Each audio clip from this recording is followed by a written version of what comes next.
안녕하십니까? 갑자기 쏟아지는 소나기, 뛰어가면 비를 덜 맞을까? 라는 주제로 발표하게 될 무지개팀 박서연입니다. 여러분, 학교 우산 없이 집에 가는 길에 비가 갑자기 내려서 집까지 뛰어갔던 경험이 있으신가요? 저는 문득 뛰어가다가 걷는 행동이 비를 덜 맞을지, 뛰어가는 행동이 비를 덜 맞을지에 대해서 고민해 보게 되었고, 이 주제에 대해서 생각해 보게 되었습니다. 어느 행동이 비를 덜 맞을지 직접 실험해 보기 전 주제에 대한 친구들의 의견을 묻고 싶어서 부산 지역 101명의 중학생들을 대상으로 설문조사를 진행하게 되었습니다. 우산 없이 목적지까지 가야 하는 경우가 있는지, 그때 대처한 방법, 어떻게 할 때 비를 더 적게 맞을 수 있는지에 대한 생각을 바탕으로 설문조사를 진행한 결과 우산 없이 목적지까지 가야 했던 경우가 15%의 학생들을 제외한 나머지 학생들은 우산 없이 비를 맞아본 경험이 한 번씩은 있었고, 대다수는 대처 방법으로 뛰어갔다라고 응답했고, 그 다음으로 걸어갔다라고 응답했습니다. 우선 걸어갔다를 선택한 학생들 중 88%가 뛰면 비를 더 많이 맞는다고 생각했습니다. 이를 통해서 걸어갔다를 선택한 학생들은 비를 덜 맞기 위해서 걸어갔다라는 내용을 쉽게 추측할 수 있습니다. 반면에 뛰어갔다를 선택한 학생들 중 38%는 뛰어가면 비를 더 많이 맞는다고 응답했습니다. 그 말은 비를 많이 맞을 것이라고 생각함에도 뛰어가는 다른 이유가 존재하는 것입니다. 이 결과를 보고 전 이동할 때 맞는 비의 양을 거리뿐만 아니라 시간을 기준으로도 생각해 보아야겠다고 결정했습니다. 실험할 때 처음에는 비가 내리는 날 직접 실험해 볼까 하는 생각도 했지만 구체적인 방안이 없었고 변수를 통제하기가 불가능하다는 이유로 프로그램으로 실험을 대체하기로 했습니다. 제가 사용한 프로그램은 Ray Simulator라는 프로그램으로 정해진 거리를 일정한 속도로 걷거나 뛰었을 때 맞는 빗방울의 개수를 세어주는 프로그램입니다. 이 프로그램에서 비 낙하 속도와 물체의 속도를 변수로 두고 나머지 변수는 통제한 다음 비를 맞는 양을 이동 거리가 고정되어 있을 때와 소요 시간이 고정되어 있을 때로 나누어 실험해 보았습니다.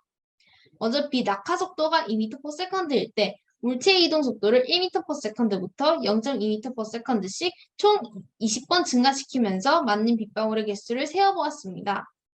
그 다음 단위 시간당 맞는 빗방울의 개수도 구해주기 위해서 전체 빗방울의 개수를 걸린 시간으로 나누어 보았습니다.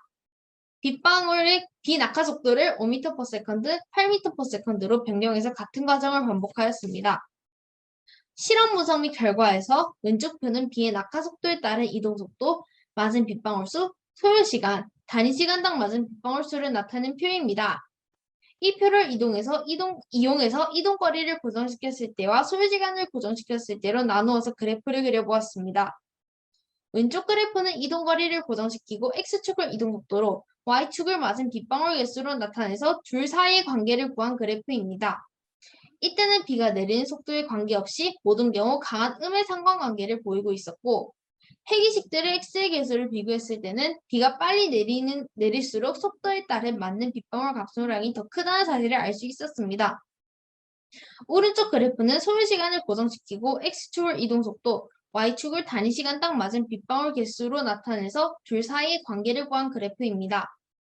이때는 비가 내리는 속도에 관계없이 모든 경우 강한 양의 상관관계를 보이고 있었고, 소요 시간이 고정되어 있을 때는 비가 빨리 내릴수록 이동 속도에 따른 빗방울 증가량은 더 크다는 사실을 알 수 있었습니다. 이 실험을 통해서 저는 두 가지 사실을 알 수 있었습니다.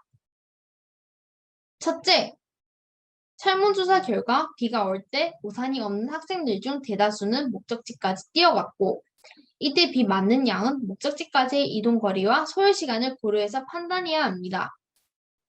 둘째, 실험 결과 같은 시간 동안 이동할 때는 뛰면 비를 더 많이 맞지만 같은 거리를 이동할 때는 뛰면 비를 적게 맞습니다. 즉, 우리가 빨리 달릴수록 집이나 학교 등 특정 목적지에 도달했을 때 최종적으로 비를 적게 맞습니다. 아쉬웠던 점은 설문조사에서 뛰면 비를 더 많이 맞는다 생각함에도 뛰어간다고 응답한 이유를 물어보는 항목이 빠져 더 정확하게 학생들의 의견을 조사하지 못했고, 비가 내리는 상황은 시뮬레이터 내부를 한정했기 때문에 다른 모든 변수를 고려하지 못한 점이 아쉬웠습니다. 이 실험을 하면서 학교에서 배운 상관관계를 수치적으로 접근해보고 해석해서 일상 속의 사소한 공들을 해결했다는 게 신기했고, 통계의 필요성을 알 수 있었던 유의미한 경험이었습니다. 지금까지 제 발표를 들어주셔서 감사합니다.